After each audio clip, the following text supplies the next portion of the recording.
এই ଜିନିଷଟା ଆପଣଙ୍କୁ ଯଦି ମୁଁ କହିଦେବି ଆପଣ ଏମିତିଟା ସେମିତିଟା ଆପଣ କେତେ ବାଧିବ ଜାଣିପାରୁଛନ୍ତି। ତାପରେ ତ ମାଙ୍କଡ଼ କୁକୁର ବୋଲି କହୁଛନ୍ତି, ମାନେ ସେ ଧୈର୍ଯ୍ୟ ଧରିକିରି ରହିଛି, ମାନେ ସିଏ ଆପଣଙ୍କ ପାଖରେ ସିଏ ଆସିକି ବାଇଟ୍ ଦେଲା, ଖାଲି ମୁଁ ତାକୁ କହିବାକୁ ସେ ଦେଲା, କିନ୍ତୁ ମୋର ସେଇଟା କହିବାର ନଥିଲା ତାକୁ ଦେ ବୋଲି। ମୁଁ ତାକୁ କହିଲି ଦେ, ତୋର କଣ ଅସୁବିଧା ଅଛି ତୁ କହ।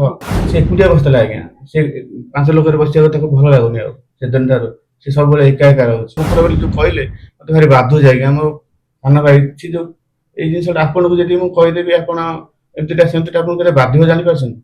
ସେ ମୋ ସାନ ଭାଇଟା ତା ସ୍ତ୍ରୀ ଛାଡ଼ି ଦେଇ ପଳେଇଛି, ଏତେ ତାର ପଇସା ଟଙ୍କା ସବୁ ନଷ୍ଟ ହେଇଯାଇଛି। ତାପରେ ତ ମାଙ୍କଡ଼ କୁକୁର ବୋଲି କହୁଛନ୍ତି, ମାନେ ସେ ଧୈର୍ଯ୍ୟ ଧରିକିରି ରହିଛି, ତାକୁ ମାନେ ସିଏ ଆପଣଙ୍କ ପାଖରେ ସିଏ ଆସିକି ବାଇଟ୍ ଦେଲା, ଖାଲି ମୁଁ ତାକୁ କହିବାକୁ ସେ ଦେଲା, କିନ୍ତୁ ମୋର ସେଇଟା କହିବାର ନଥିଲା ତାକୁ ଦେ ବୋଲି। ମୁଁ ତାକୁ କହିଲି ଦେ, ତୋର କଣ ଅସୁବିଧା ଅଛି ତୁ କହ, ଲୋକମାନେ ଜାଣନ୍ତୁ ବୋଲି। କିନ୍ତୁ ଆସିକି ସାହସରେ ଠିଆ ହେଇକି କହିଲା, କିନ୍ତୁ ଏକୁଟିଆ ବେଳେ ସିଏ ଯୋଉ ମାନସିକତାରେ ରହୁଛି ସେଇଟା କଣ ଏକୁଟିଆ ଭିଜୁଆଲ କଣ ଆମେ ଦେଖେଇ ପାରିବୁ ଦେଇପାରିବୁ।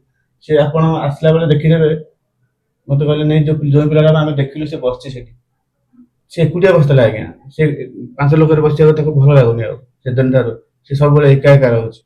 ଏଠି ଟିକେ ଡାକି ଆଣିଲୁ, ସେ ଏତେ ଲୋକ ଦେଖିକିନି ସେ ନାଇଁ ଯାହା କହିଲା।